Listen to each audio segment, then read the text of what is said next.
Welcome to Consider Yourself Hugged. I'm Tammy. I'm Michelle. I'm Gracie. And a hug is a gesture intended to convey a sense of care and support, safety, intimacy, and affection. And even though we can't wrap our arms around you, we want you to consider yourself hugged. Hey friend. Yep, it's Tammy again. You're noticing, I hope, a better sound quality because I am back from the 2-week road trip. If you have no idea what I'm talking about, it's because you haven't listened to parts 1 and 2 of your mental health quotient.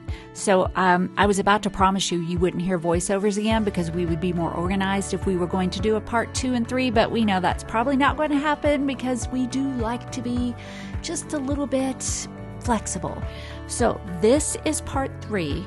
Be sure to go back and listen to parts 1 and 2. Part 1 is where you can actually learn about the mental health quotient survey and how to access it.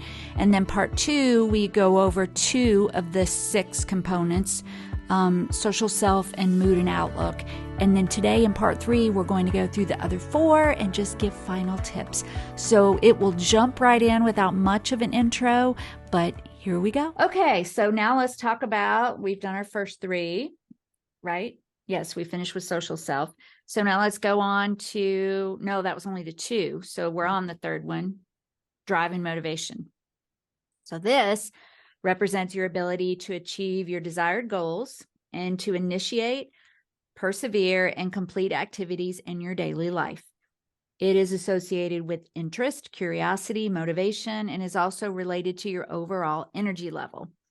Distress forms of drive and motivation include severe addictions, which cause harm, or extreme withdrawal from activities or social interaction. So who's talking?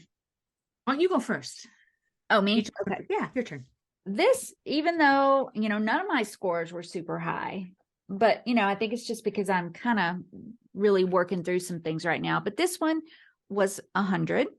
And I feel like on this one, I've always been in fact, I was really surprised that it wasn't higher than 100, because I feel like that's one thing that I do pretty well is I am curious and motivated, and I do things, and I think my energy level is okay.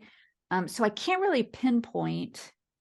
Well, in fact, I looked at it and I was trying to think in circle, and it's probably more related to just a little bit of that, maybe activities in daily life, because there are some days when I'm just a little bit blah, and so it's probably the answer to those questions. But there really wasn't a lot in this category that just really spoke to me or made me think, oh, that makes sense. There just wasn't a bunch for me in this one. How about y'all? Well, for me, this really excited that my score really, really excited me. What was your score? My score is 127. Ooh, okay. And the reason I'm excited about it is because I know what I need to do to get this way, way, way up higher. I know. Yeah. Say it. So with the career change and everything else like that, I'm in charge now. Wait, I didn't hear that. Say that again. So with my career change, I'm in charge. I'm in charge of a team. I'm in charge of it. I'm not boots on the ground out there interacting, connecting. That's what I love, right? That's what gives me the warm fuzzies and the energy. And I love what I do because of the impact. Mm-hmm. But it's not, I'm sitting in front of an Excel spreadsheet. Yeah. So we on our team, we hired somebody. They're starting in a couple weeks, and we're actually redesigning job descriptions. And my whole team, bless them, are like, Grace, you need to speak more. We need to get you more the client consults, because they know me, and I know myself. So like I said, when I saw that, so I'm like, 127, that's not bad. And it's about to get better. Wow. And if those listening to you're like, Gracie's department is a training related department. Yep. And so, but she's not doing much of the training. She's managing it. Right. You're managing it. And yeah. So that's very exciting. You didn't tell me that. So yep. We're actually rewriting the job descriptions on Friday. So I'm super pumped about that. Yeah. Keep us posted. I will. Yay. Michelle, what about yours? And this one was 144, and there wasn't a whole lot, like what you'd said, there wasn't a whole lot that really stood out. I think that, I mean, you and I, we talk a lot about different things and things we want to do and try and projects. And so I think, again, kind of like I was saying, thanks to my mom, motivation has always been Yeah. pretty high. Yeah. You know, if there's one thing that I wish on this assessment that we could see the questions, like go back, because I don't remember, you know, I guess I could have, if I had thought about it right away, but I didn't really look at it and process it till a couple days later. And I just don't remember because you're right. I mean, you know, Gracie and I have done a little project together, and you and I have done some things together, and I'm always excited to do those. So I'm just not quite sure. But this article, and I think that's why, you know, like category 1, like your mood and outlook just underpins so much. And some of these others may not, but it may be a big deal for you. You know, you're listening. It's also interconnected. If you had asked me a month ago or 2 months ago when I wasn't working out, because I had a period when I didn't, my energy would have been way low. And so like everything is connected. So I think that motivation may have been high, but my energy would have been low, but now it's kind of back up just based on the time I'm taking this and what else I'm doing. So like all of those things factor in. You know, you just reminded me too, when you said, depending on when you take it, I don't remember if this was, did you all remember seeing the question when you sign up for the email? Like, do you want to be reminded to take it yearly? Yes. Oh, yeah. And I checked that. So yeah, I did too. Yeah. Yeah, I want to take it. So there was only really a couple of little pieces. Well, there were actually four. One was, if you're struggling, it may help to determine what's happening and how you can get support or help for yourself. So as before, like reaching out. Number 2, taking care of other areas of well-being can help you with your drive and motivation. So it may be that it's another area that's bringing that down for you. Number 3, this is really important. Not a lot of time to go into it, but most specialists agree that we need both intrinsic and extrinsic motivation to be successful in our life goals, although some believe intrinsic motivations are what last. And that just means, if you're not familiar with that, things that motivate you from the outside, like money and kudos, versus things that motivate you internally. Okay, just like how it feels to do a good job. And then, so that's a whole nother topic, but look into that. And number 4, this was interesting. If you want to increase your intrinsic motivation, you know, like the feeling you have inside for tasks that you find boring, you might consider tying in short-term, less desirable tasks to a long-term goal. For example, showing up to work daily in a job that you don't want may help you to get a good recommendation down the road for a better one. So when you're bored or discouraged, grab onto that. You know, find something smaller that you can grab onto. So I thought that was pretty good. Like rewriting your job description. Right, Gracie? Exactly. Okay. So are we ready for number 4? I'll take that. Yes. Your cognition quotient. I was a little disappointed on this score too, but we'll talk about that some other time. All right. So your cognition quotient, this represents the health of your cognitive skills, your thought skills, which allow you to function on a moment-to-moment basis, make sense of complex sets of events and situations, and display a longer-term perspective in your thoughts and behavior. It includes brain functions like attention, memory, decision-making, learning, self-control. Distressed aspects of cognition include severe or extreme forms of mental confusion, obsessive thoughts, sensory sensitivity, boy, that was hard to say, extreme risk-taking, compulsive behaviors, psychoses, and hallucinations. So, talk first. Michelle, you want to talk first on this one? What was your score? This was my highest. It was 154. Okay. And I don't remember a lot of the questions, kind of like what you were saying about the last one. I don't really remember a whole lot of the questions. I do think just am confident in like looking at information and making decisions. I think that's what a lot of us do day to day work wise. And I think you would probably agree, having known me so long, I'm not exactly impulsive. No, I am. You are not. Gracie might be a little bit more, Body language, Tammy. What was that? What is it? Your body language when you said no. I'm sure I could probably be a little more impulsive. I think, so like, I think I'm pretty confident that I think things through all aspects of it.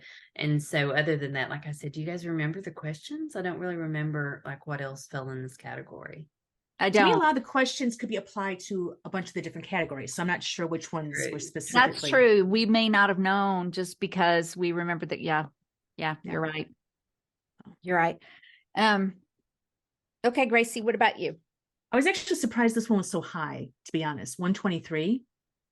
And that's because my short-term stuff is shot. I mean, I'll talk to somebody about something and 15 minutes later. And again, ADHD type of stuff, but it's been with pandemic stuff and that's pretty consistent right here across the board. But I like how they did that. They were talking about like the brain functioning, but also more the complex stuff. So one thing that I really like about myself, and I think this is where my score was higher than I expected, is I see big picture. So I see if I do this, it's going to happen, it's going to impact these 6 things down the road that I've learned over the years not everybody can do. That's just not how their brains work. And that hasn't been, as a matter of fact, the job that I have now, sitting in the spreadsheet and doing all the managing and all that other stuff, has actually enhanced that a little bit. Ooh, that's interesting. Right. Yeah. Because I'm not, okay, tell me where I'm going to be, what I'm going to be talking about. It's like, okay, who's involved? Who's the best match? How do we arrange it on the schedule? Well, I mean, all the 15 things. And if this changes, what else does it change? Which I never had to really think about before. So I actually think that, like I said, that's what brought my score up higher than I thought. And I've always been a big picture type of person, being able to see that. But my experience over the last couple of years has really enhanced that. So I get to be grateful for that. Yeah. So this thing you didn't really want to do, but it's really grown you and your cognitive abilities. Yep. Yeah. Well, mine was 102.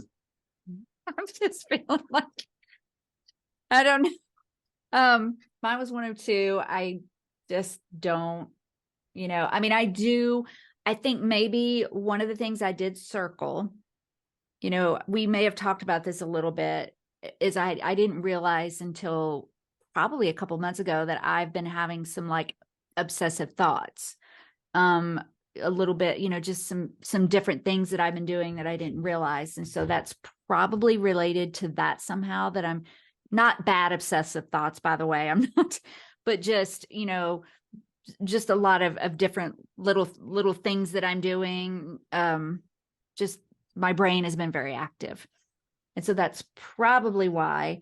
But I do like, that the articles that came, there was not a lot really to print out. There's only the one article. One thing it did talk about that I think is really important is there can be multiple causes of poor cognition. So, really need to be sure of that. So it could be underlying health issues, mental health issues, brain injuries, medication, underlying genetic conditions. But then it went to aging adults.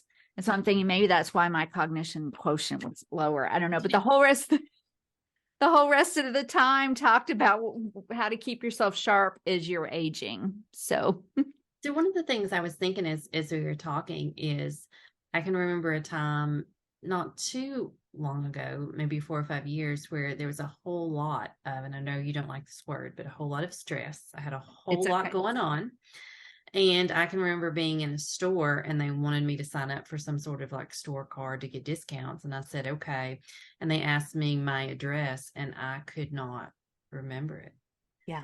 And like that can happen like when I am under like huge amounts of stress. And so I feel like that's related too. I mean, like It is. I mean, I think you're right. And I think for me anyway, with these scores, because it has been hard, when I took this and looked at the scores, I was like, oh my gosh, but I'm okay with it because I know that's exactly why I'm back in counseling, the medication, all the things I need to do to take care of myself. And so I think that, I think that you bringing that up is really important for me anyway. In this score, there's just a lot of things going on in my head and my world. But it's okay because I'm retaking this sucker in like 6 months. Absolutely. You're not even going to wait the year. Do what? You're not even going to wait the whole year. I'm not going to wait the whole year. 6 months. I'm taking this sucker again. All right. We got 2 more. Are you ready, girls? Ready. All right. The 5th one, your adaptability and resilience. So let's read what that is all about. This represents your ability to shift your behavior, and your outlook in response to changing circumstances and cope with challenges and setbacks that you encounter. It includes factors like adaptability, creativity, problem solving, learning, and emotional resilience. Your adaptability and resilience are important for your mental well-being as they underpin how you deal with and recover from the natural ups and downs of life, as well as more significant adverse events. Distress forms of adaptability and resilience include inflexibility, withdrawal, and confused thinking. You want me to go first on this one? Yes. Mine was 100. And that was another one that was a little surprising again. So it's amazing to me. I want to know more about this assessment because I can see it, but I'm like, how are we teasing these things out? And I think the emotional resilience has been a factor. But that adaptability, creativity, and problem solving. In fact, my oldest son, said to me and Tim a few months ago, he's like, you're the most resilient people that I know. I mean, we've changed careers. We've moved across the country. We moved back across the country.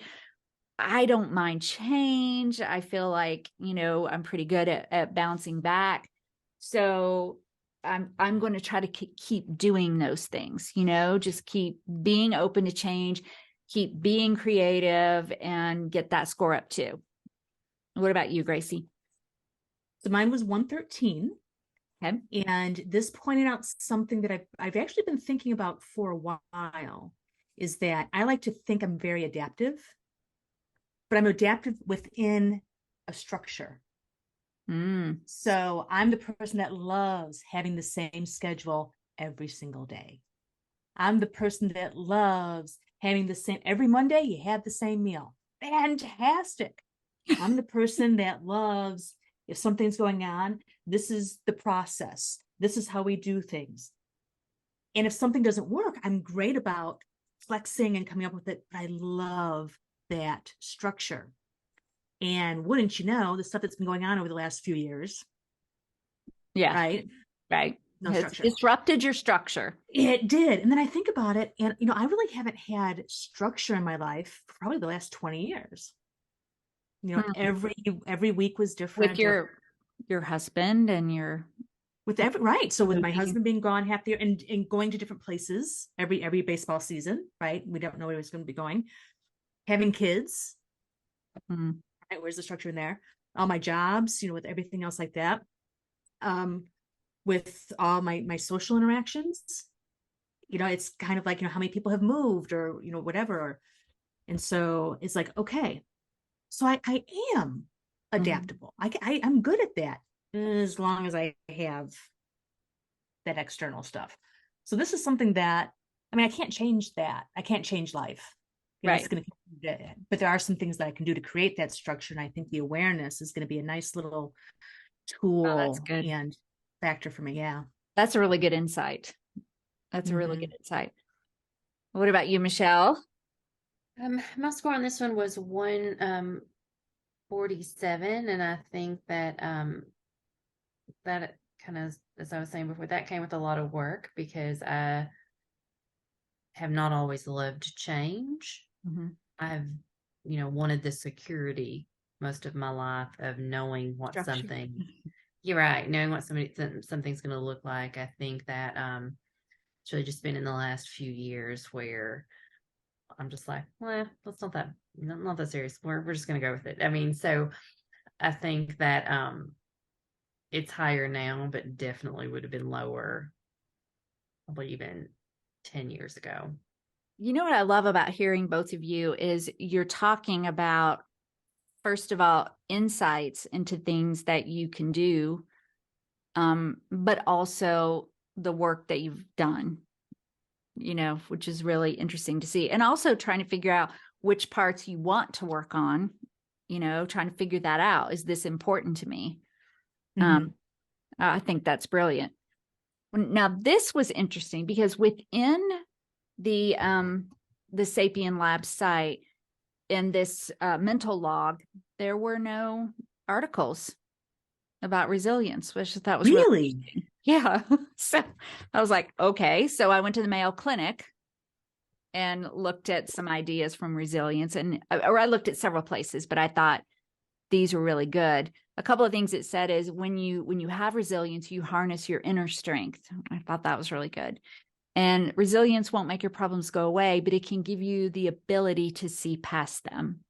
So it gave a few suggestions here that keep coming back over and over again in all these categories. Get connected and build strong relationships. I mean, which category has that not been one for? Right. I mean, it's so important.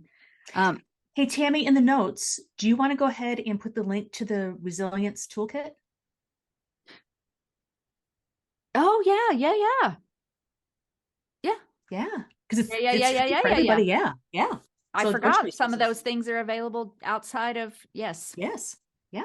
Okay, so thank you. If you're listening, you will have a toolkit that we will put in there. Oh man, why didn't I think of that before? Make every day meaningful. Do something every day that gives you a sense of accomplishment. Wait. Say that again. Do something when? Do something that gives you a sense of accomplishment every day. Every day. Yeah. I get you. I saw that. It took me a minute though. I'm kind of slow. You caught me off track. Oh, learn from experience, which I just did. Remain hopeful. Take care of yourself. And be proactive. And by the way, I'm reading these, but there's like stuff that goes along with every single one of them. So y'all are going to have so much material by the time we get finished with this. All right. You ready for the last one? Yes. Yeah. This is definitely going to be a 3-parter. Okay. So our last category is mind-body quotient. So your mind-body connection is important to your mental health because your mind and body are a combined unit where disturbances to your physical health can impact your mental health and vice versa. It includes functions like sleep, appetite, coordination, which I thought was interesting, sexual satisfaction, and fatigue. Distressed forms of mind-body balance can include insomnia, chronic pain, severe pain, as well as propensity for infection or frequent physical symptoms like digestive issues with no obvious physical cause. So, Gracie, I feel like you should go first on this because -6. Yeah. Say what it is again. -6. Yeah. And I'm just wondering, because I have autoimmune stuff, I've had chronic pain since I was 12 or 13. Wow, that's young. Yeah. It's just genetic. And I'm just wondering if I've never, and I've gone to so many doctors, and and this is back in the early 80s, so and being female and all that other stuff. Yeah, we've never gotten a formal diagnosis, and I gave up like 30 years ago of actually trying to get a formal diagnosis. I wonder how much of, and again, this is what I teach, mind body stuff. I wonder how much of this resulting in my -6 is not just my current lifestyle, which I have an idea of what I need to improve upon, but how much of it is I just ignore it because it's not going to go away. It just is. And not just the pain, but any sort of discomfort, any sort of fatigue, any sort of. Oh, are you saying you ignore all your symptoms for all these years because it's become normal to you? Right. Yeah. I mean, I've had these symptoms for over 40 years. So when's the last time you actually got something specific actually checked out?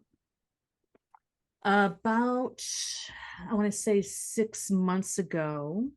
And I don't even remember. Well, I've been to the emergency department 3 times in the last year. I mean, for legitimate stuff. Mm-hmm. But I've been to the urgent care probably a dozen times in the last 5 years, which again, that's more than ever, my whole life.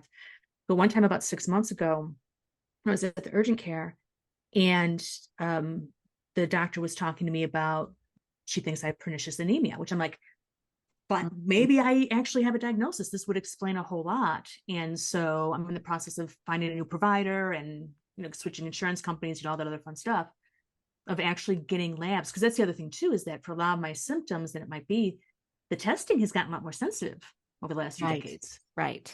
And they're starting to listen to women more and not just discount what we're saying. And I'm going in with some knowledge, which I didn't have before. I would just go in saying, I have, migraines 4 times a week, So I think all those combination of factors. So yes, so I've started the process a few months ago. I just need to follow it up.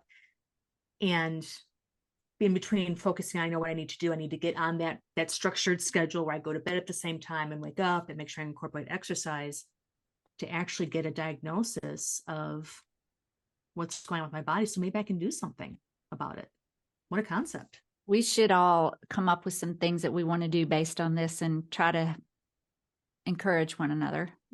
I'm a good nag. I'm a great nag. I can nag. Are you a great nag? Okay. All right. Well, you'll keep us posted, and I think we're going to need to nag you a little bit to make sure. It sounds like you're already on the right. You're trying and working on it. And to be completely transparent, I know all the things I need to do.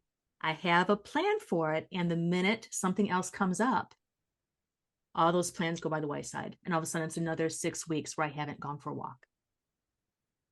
We're going to work on that. Even if it's just 2 minutes, start with 2 minutes. Right. I mean, literally just 2 minutes. Exactly. So thank you. When I go for my walk with Charlie during the day, I will text you and say, go for a walk. Nice. Yes. Yes. Michelle, what about you? So my score was 149. And again, I would say, like, if I'd taken this a couple months ago, it would have been lower. I'm definitely aware of the mind-body connection when it comes to whether I'm doing things to take care of myself that are good for me and when I'm not.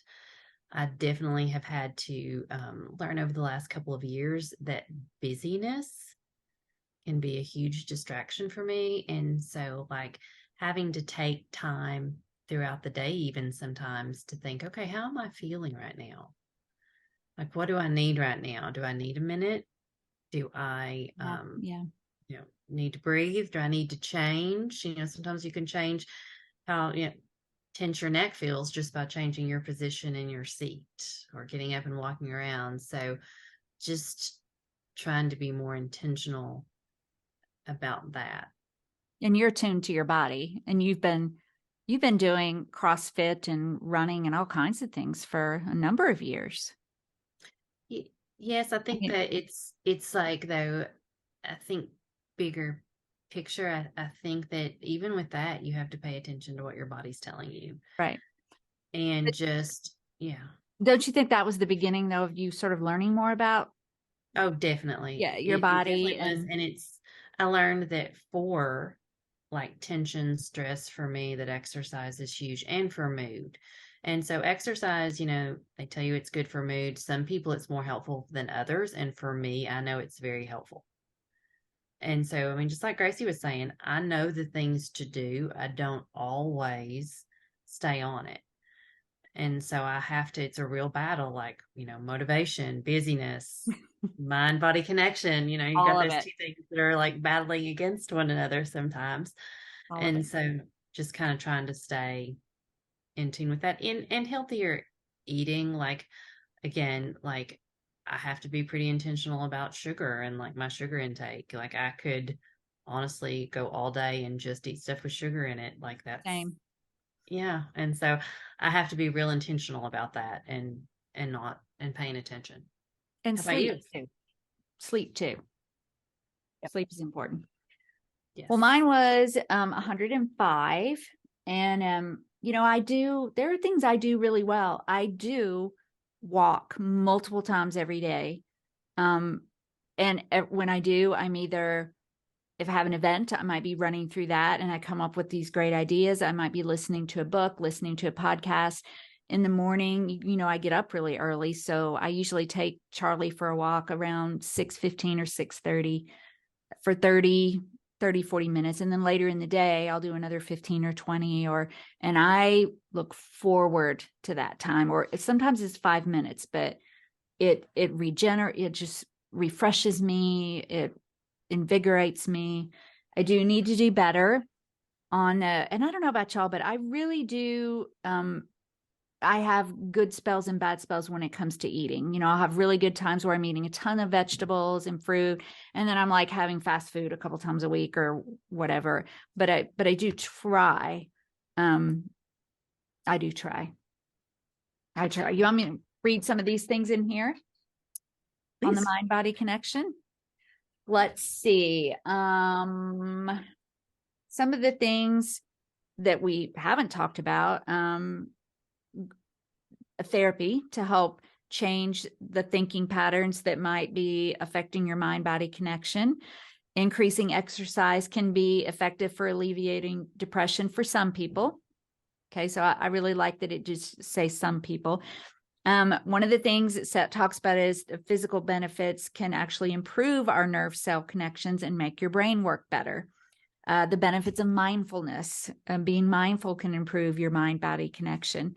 But again, when it comes to, especially with your mind body, make sure that, like Gracie was talking about, you go get those things checked out and don't just assume that it's just in your mind. Oh, don't forget yoga. Like I love yoga. I don't make time for it, but it's pretty great at like mind body connection. I should make time for it, but I don't. But it's great. Are you I've familiar? talked about doing that. Well, are you familiar with Yoga by Adrienne? No. Oh yeah. Oh, what is it? Yes. She has a YouTube channel. She is fantastic, and she's down in like the Houston area, I think. And I did a training for a company that's down in Houston. I was mentioning her, and they're like, "Oh yeah, we go to her studio all the time." I'm like, "Oh, I am so jealous." She is so good. And one of the things I love is in January she has a 30-day program where she addresses different things from a different perspective. But it's all yoga, but Yoga by Adrienne. She's really good. Will you get the link and send it in the show notes? That would be great. Oh, yeah. Well, that was fun. Did you think that was fun? Of course. Yes. I thought that was fun. Can y'all think of anything else that we didn't, we went through the assessment, we talked about each category and the scores and what it meant and some advice, and what else you got? I think this is a lot. I think this is enough for right now. You probably need to go rest. You need to go. Well, I'm just thinking of other people watching. I'm like, how much more can we give you? I think it's all. I want to make sure I ask. And okay, well then we'll just end it up and say, like we always do, like, download, follow, subscribe wherever you get your podcasts. Invite your friends to listen. We appreciate you so much that you honor us with your time. And remember the mental health resources that are in the show notes. So if you need help, reach out, call. So many numbers, both in the YouTube link and in the show notes that you can access there. It's all in there. If you're a woman and you're not part of our Facebook group, then join that. The link for that is in the show notes. Our bios are in the show notes if you want to get in touch with any of us. And I think that's it. So let's do it. Somebody else start it. I can't. Okay. All right, I'll do it. And until we're together next time, consider yourself touched.